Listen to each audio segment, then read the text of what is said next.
এ বাবু, বাবু, কি রে তুই পড়তে বসেছিস? আমার তো চা হয়ে গেল, তোর তো গলার আওয়াজই পাচ্ছি না। কি করছিস? হ্যাঁ পড়ছি তো।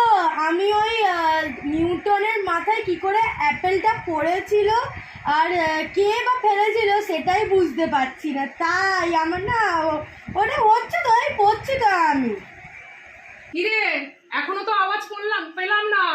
ফোনে রিলস দেখছিস না নিউটনের সূত্র পড়ছিস যে আপেল মাথা থেকে কি করে পড়লো?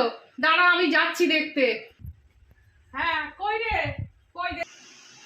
হ্যাঁ, এ মা যা, এইবার ফেসে গেছে, কি হবে? আরে তুই যে বললি আমি পড়ছি।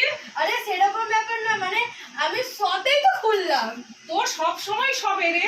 না না না, আমি সবেই তো খুলেছি। তুমি রান্না করছিলে না, তাই বুঝতে পারো। ও ঠিক আছে, এবারে আর আমি রান্না করবো না, আমি তোর পাশেই বসে থাকবো। না না না, ওগুলো তুমি রান্না রাত্রে খাবো কি? খেতে হবে না রে।